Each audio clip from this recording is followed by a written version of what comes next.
इंग्रजी ग्रामर म्हटलं की बऱ्याचशा विद्यार्थ्यांना त्या विषयाची भीती वाटते, परंतु विद्यार्थी मित्रांनो, तुम्ही कोणत्याही प्रकारची काळजी करू नका.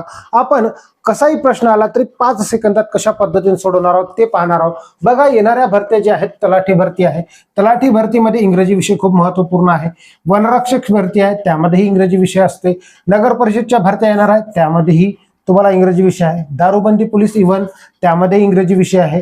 टीईटी असेल, एमपीएससी असेल, सरळ सेवेचे कोणतेही पद असेल, त्यामध्ये तुम्हाला इंग्रजी ग्रामर हा खूप महत्वपूर्ण पार्ट आहे. जिथं तुम्हाला 25 क्वेश्चन किंवा त्यापेक्षा जास्तही प्रश्न विचारू शकतात. तर तुम्हाला काय करायचं आहे, गुण जास्त मिळवण्यासाठी हा संपूर्ण व्हिडिओ बघायचा आहे. ट्रिक्स आणि टिप्स आपण पाहणार आहोत आणि काही क्वेश्चन घेऊन आलेलो आहोत, त्याचे अनालिसिस मी तुम्हाला फक्त 5 सेकंदात कशा पद्धतीने सोडवणार ते सांगणार आहोत. संपूर्ण व्हिडिओ बघायचा विद्यार्थी मित्रांनो तुम्हाला. आणि हो, तुम्ही जर चॅनलवर नवीन आले असाल तर चॅनलला सबस्क्राईब करून घ्या. बघा, सबस्क्राईब करा, कारण तुम्हाला इंग्रजी विषयाची संपूर्ण तयारी मी इथं करून घेणार आहोत. पहिला प्रश्न तुमच्या स्क्रीनवर आहे, एकदम बेसिक पासून पहा. काय म्हटलेलं आहे, चूज द अँटोनिम्स. बघा, आता बाकी काही वाचायचं काम नाही. एवढा प्रश्न वाचण्यात तुम्ही बरेचसे विद्यार्थी काय करतात, गलती करतात. एवढंच अँटोनिमच पाहायचं आपल्याला. तर मग आता जनरल गोष्ट आहे, खाली दिलेल्या शब्दामध्ये आपल्याला अँटोनिम शोधायचा आहे. आता जनरल गोष्ट आहे, absolute powers cannot be vested in the individual. बघा, समजा इथं अंडरलाईन आहे, अंडरलाईन दिलेला शब्द आहे absolute. Absolute powers cannot be vested in the individuals.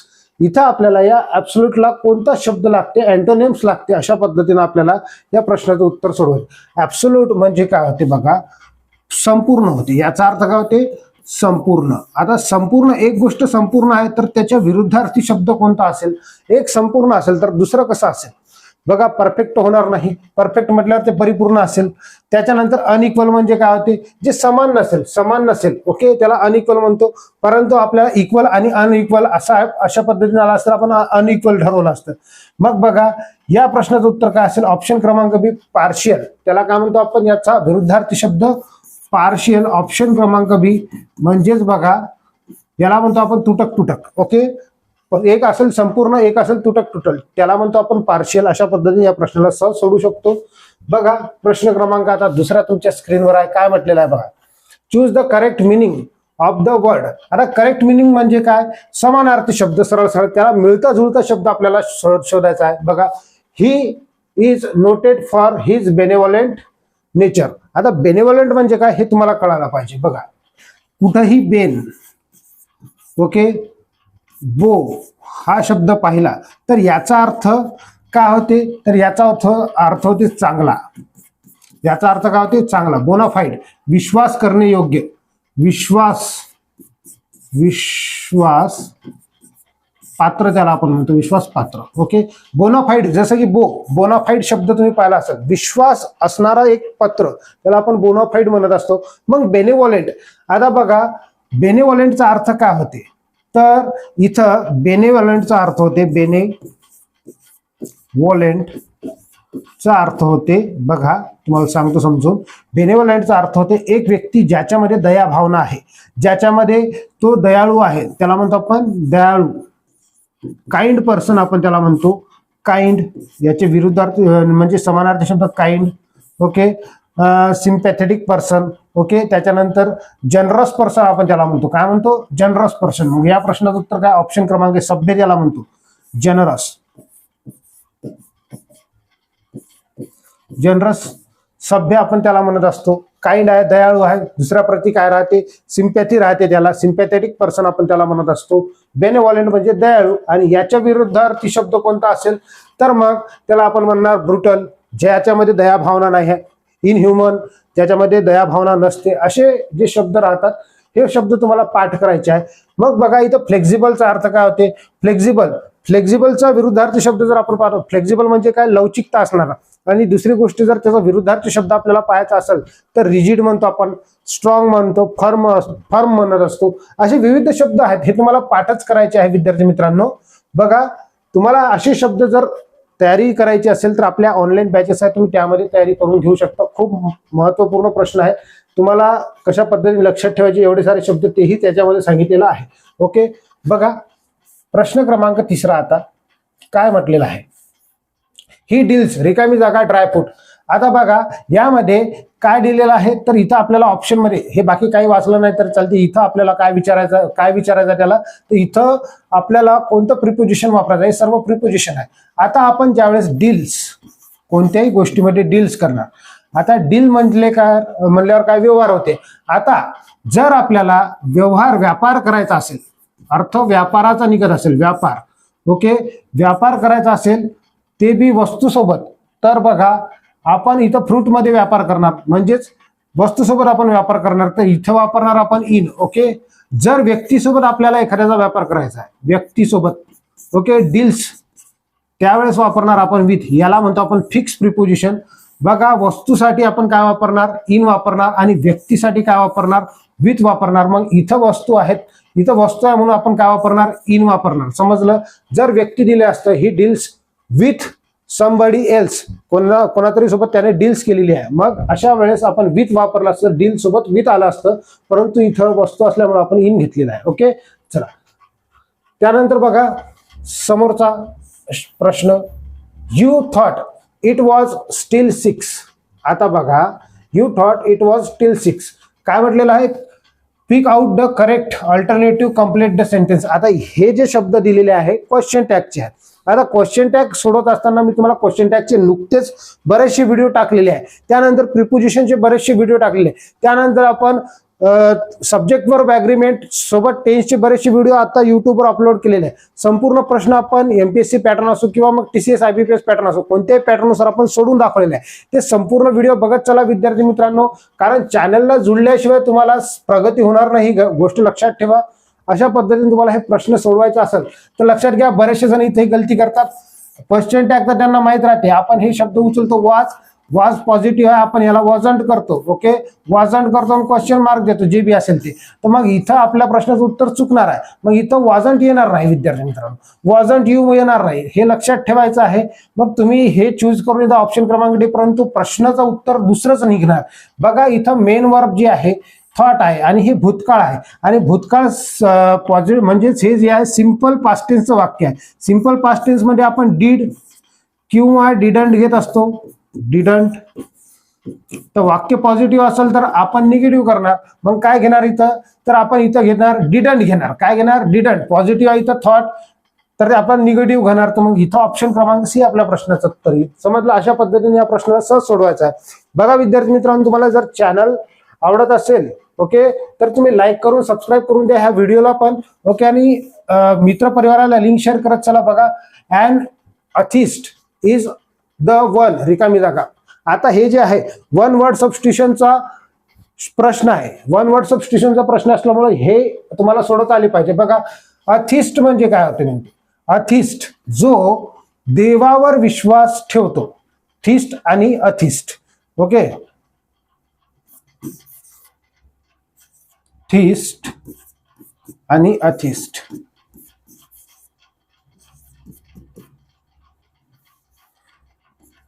अथिस्ट बघा, अथिस्ट जो देवावर विश्वास ठेवतो आणि जो विश्वास ठेवत नाही, असे दोन शब्द इथं मी तुम्हाला दिलेले आहे. मग थिस्ट म्हणजे काय होते, जो देवावर विश्वास ठेवणारा, देवावर विश्वास ठेवणारा. ओके, आणि हे न ठेवणारा, देवावर विश्वास न ठेवणारा. बघा अथिस्ट म्हणजे होते देवावर विश्वास न ठेवणारा. मग इथं बघा हु बिलिव्स इन गॉड म्हणजेच काय होईल, तर थिस्ट होईल. ओके, आणि who does not believes in the God म्हणजे बघा एक्झिस्टन्स ऑफ गॉड किंवा बिलीव्ह इन द गॉड, अशा पद्धतीने आपण वापरणार. तर हे जे आहे या प्रश्नाचं उत्तर ऑप्शन क्रमांक बी. ओके, जो व्यक्ती देवावर विश्वास ठेवत नाही, नास्तिक आपण त्याला म्हणत असतो. ओके, आणि तिसरी गोष्ट ॲग्नॉस्टिक, त्याला आपण म्हणतो he does not sure of existence in God. Okay, किंवा मग देवावर तो म्हणजे देव आहे की नाही तो कन्फ्यूज राहतो, म्हणजे आहे बी आणि नाही बी त्याच्यामध्ये. मग त्याला आपण म्हणणार एग्नोस्टिक. देव आहे किंवा नाही हे मानणार आपण त्याला म्हणत असतो एग्नोस्टिक. थिस्ट, अथिस्ट, एग्नोस्टिक हे शब्द लक्षात ठेवायचा आहे. बघा हु लव्स मॅनकाइंड याला आपण म्हणतो अँथ्रोपिस्ट, अँथ्रोपिस्ट.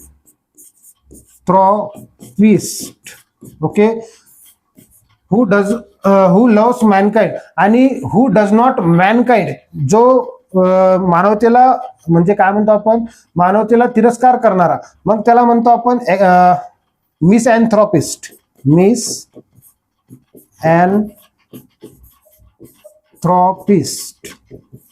ओके, मिस अँथ्रोपिस्ट म्हणजे who does not loves Mankind, जो मॅनकाइंडला लव नाही करत त्याला काय म्हणतो आपण, मिस अँथ्रोपिस्ट. हू नोज एव्हरीथिंग, याचा अर्थ काय होते, हू नोज एव्हरीथिंगचा अर्थ बघा, जो सर्व काही जाणतो त्याला म्हणतो आपण ओमनिसिएंट.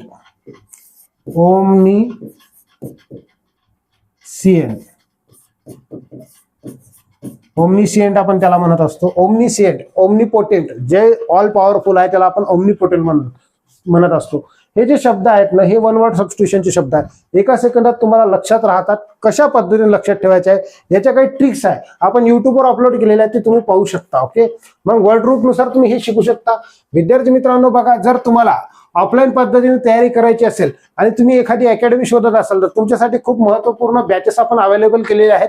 बघा, स्पर्धा परीक्षा मार्गदर्शन केंद्र पुसद, अँबिशन करिअर अकॅडमीच्या वतीने तुम्हाला पोलीस भरती, वनरक्षक भरती, दारूबंदी, इतर सरळ सेवेचे पद किंवा एमपीएससीचं पद जर तुम्हाला तयारी करायची असेल तर लेखी प्लस फिजिकलच्या सुद्धा बॅचेस आपल्याजवळ अवेलेबल आहे. अंकगणित आणि बुद्धिमत्ता आपण शॉर्ट ट्रिक्स आणि कन्सेप्ट नुसार शिकणार आहोत. इंग्रजी व्याकरण आणि शब्दसंग्रह आपण एकदम बेसिक पासून शॉर्ट ट्रिक्स आणि कन्सेप्ट नुसार शिकणार. मराठी व्याकरण, शब्दसंग्रह, जीके आणि चालू घडामोडी हे सर्व काही तुम्हाला मिळणार आहे फक्त आणि फक्त 499 रुपये वार्षिक फीवर. म्हणजेच बघा, 6 महिने व्हॅलिडिटी असेल, जरी नाही समजलं तर तुम्ही त्याच फी मध्ये परत 6 महिने बसू शकता. समजणार ही गॅरंटी माझी आहे, परंतु एखादा विद्यार्थी कच्चा राहतो, मग त्याला काय वाटते की आपल्याला नाही समजलं तर परत तो बॅच करू शकतो. मग लवकरात लवकर तुम्हाला काय करायचे आहे, बॅच जॉईन करायची आहे. निश्चित तुम्हाला बघा, बऱ्याचशा ऍडमिशन झालेल्या आहेत, तुम्हाला काय करायचं, पटापट ऍडमिशन बुक करायचे. नंतर फीज आपली 10,000 रुपये आहे, तर तुम्ही 10,000 रुपये फीज भरावं लागेल नंतर. म्हणून लवकरात लवकर तुम्हाला काय करायचं आहे, संपर्क साधायचा आहे. नंतर फी वाढणार आहे 100%, बरोबर आहे. जिद्द तुमची, मार्गदर्शन आमचे, यश तुमचे, अभिमान आमचा. विद्यार्थी मित्रांनो, तुम्हाला बॅच घेण्यासाठी या नंबरवर संपर्क साधायचा, 9011373882. त्वरित बॅच जॉईन करा आणि तयारीला लागा. येणाऱ्या भरत्या भरपूर आहेत. बघा, 6वा प्रश्न काय म्हटलेला आहे, to build castle in the air, याचा अर्थ काय होते बघा. याचा अर्थ काय होते की हवेत किल्ले बांधणे. हवेत किल्ले बांधणे मराठीतून अर्थ आहे. आता मला एक सांगा, आपण कधी कधी असा विचार करतो, जे गोष्ट अशक्य असते, स्वप्न पाहत राहतो की मला जर लाखो रुपये भेटले तर, करोडो रुपये भेटले तर, रस्त्याने एखादी बॅग सापडली तर, मग हे काय आपण फक्त इमॅजिन करत असतो. किंवा मग मला नोकरी लागली तर मी हे करेल, ते करेल. मग हे आपण काय करतो, फक्त आणि फक्त हवेत किल्ले बांधत असतो. याचा अर्थ होते, मग बघा या प्रश्नाचं उत्तर काय असायला पाहिजे, to build a space colony. आता स्पेस कॉलनी म्हणजे आपण हवेत घर बांधू शकत नाही, हे याचा शब्दशः अर्थ घेऊ शकत नाही आपण, कारण हे एक म्हण आहे. म्हण असल्यामुळे बघा, टू बिल्ड स्काय स्क्रॅपर्स हेही येणार नाही. बघा, to have highly impossible plan. बघा, इम्पॉसिबल प्लॅन आणि ड्रीम्स असे स्वप्न जे कधी पॉसिबल होऊ शकत नाही, इम्पॉसिबल प्लॅन राहतात, ते कधीच सक्सेस होऊ शकत नाही, त्याला आपण म्हणत असतो. ऑप्शन क्रमांक सी हे आपल्या प्रश्नाचं उत्तर आहे. समोरचं चेकही करायचं काम नाही. ओके, सिंपल गोष्ट आम्ही तुम्हाला सांगितलं, असे स्वप्न जे तुम्ही हवेत पाहत असता, उघड्या डोळ्याने स्वप्न पाहत असता. ओके, चला समोरचा 7वा प्रश्न. 7वा प्रश्न बघा काय म्हटलेला आहे, identify the correctly spelled word. बघा, इथं आपल्याला करेक्टली स्पेलिंग पाहायचं आहे. मग ऍक्विटन्सचा स्पेलिंग इथं दिलेला आहे. एक गोष्ट लक्षात घ्या, टन्स लिहित असताना टेन्स येणार नाही, हे लक्षात ठेवायचं आहे तुम्हाला. ओके, टन्स लिहित असताना या पद्धतीने टेन्स येणार नाही, तर टन्सच आलं पाहिजे. ओके, बघा इथं टेन्स येणार नाही म्हणजे हे 2 ऑप्शन आपले उडाले. आता हे दोन्ही ऑप्शन बरोबर आहे विद्यार्थी मित्रांनो, सारखेच आहेत. चलो, हे दोन्ही तुम्ही जर सोडवले असते तरी तुम्हाला दोन्ही प्रश्नाचे मार्क भेटले असते. तुम्ही बी किंवा सी कोणतेही चूज केलं तरी मार्क भेटते, परंतु ए किंवा तुम्ही डी सिलेक्ट केला असता तुम्हाला मार्क भेटले नसते. टन्स लिहित असते, टेन्स लिहित नाही, हे लक्षात ठेवायचं आहे एवढंच. ओके, हा प्रश्न खूप वेळेस आलेला आहे, लक्षात ठेवायचा आहे. त्यानंतर 8वा प्रश्न तुम्हाला म्हटलेला काय आहे बघा, द बर्ड्स हॅव, रिकामी जागा, टू द साऊथ. ओके, आता हे जे वाक्य आहे टेन्सचं वाक्य आहे. टेन्सचं वाक्य हॅव दिलेलं आहे, द बर्ड्स हॅव आता हॅव असल्यावर बघा इथं हे जे आहे पास्ट किंवा मग प्रेझेंट परफेक्ट टेन्सचं वाक्य प्रेझेंटचं आहे. Present perfect tense. Okay, present perfect tense मध्ये सोबत आपण हॅव किंवा हॅज सोबत V3 वापरत असतो. मग याच्यामध्ये V3 कुठं आहे? फ्ल्यू सेकंड फॉर्म आहे, फ्लो फर्स्ट फॉर्म आहे, fly first form second form. चला फ्लोन येणार, इथं काय येणार? फ्लोन येणार. अशा पद्धतीने ऑप्शन क्रमांक डी हे आपल्या प्रश्नाचं उत्तर आहे. सहज सोडवता येते. ओके, चला त्यानंतर बघा 9वा प्रश्न काय म्हटलेला आहे विद्यार्थी मित्रांनो. After the words four meaning are given. म्हणजे इथं आपल्याला 4 शब्द दिलेले आहे. कोणता शब्द दिलेला आहे? Choose the correct. करेक्ट म्हटलेला आहे. पोलाइटचं करेक्ट आपल्याला काय म्हणत पाहायचं आहे? मिनिंग पाहायचं. करेक्ट मिनिंग पोलाइट याचा अर्थ होते सभ्य व्यक्ती. पोलाइट. ओके, सभ्य व्यक्ती, एकदम सभ्य, त्याला काय म्हणतो आपण?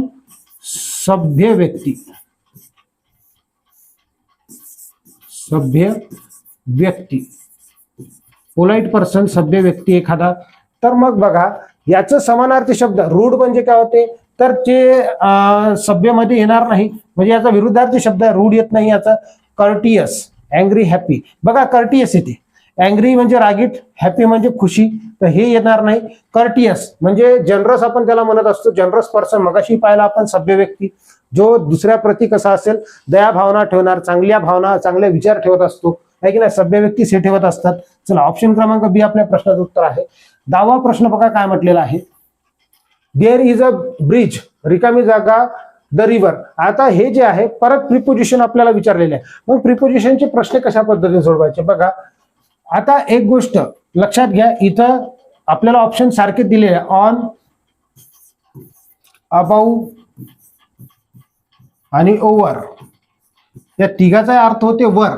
मग ऑनचा अर्थ काय होते? वर. हे बघा या तिघाचा अर्थ वन होते, वर होते. तर ऑनचा अर्थ बघा काय होते? स्पर्श असेल, त्याचा स्पर्श असेल. ओके, भौतिक स्पर्श असेल, हे लक्षात ठेवायचं आपल्याला. त्याच्यानंतर इथं लक्षात ठेवा की अबाव म्हणजे अंतर खूप जास्त असते. अंतर जास्त, जसं की विमानाचा आपल्या डोक्यावर जर असेल विमान, तर डोक्यावर नसते, तर हवेत राहते, खूप दूर अंतर राहते. आणि ओव्हरचा अर्थ वरच होते, परंतु कमी अंतर असते. कमी अंतर कमी असते. मग लक्षात घ्या. आता ब्रिज पासून, ब्रिज समजा इथं आहे, हे पूल आहे, हे पूल आहे, इथं व्यक्ती आहे, एक व्यक्ती आहे इथं. तर मग मला एक सांगा, ओव्हर वापरणार आपण. इथं काय वापरणार? ओव्हर. म्हणजे थोडासा भौतिक स्पर्श नाही, पूल काय डोक्यावर घेऊन बसलेला नाही आहे तो, किंवा मग एकदम खूप दूरही नसेल पूल उंचावर. बघा जर एरोप्लेन, बर्ड्स वगैरे दिले तर अबाव वापरायचं.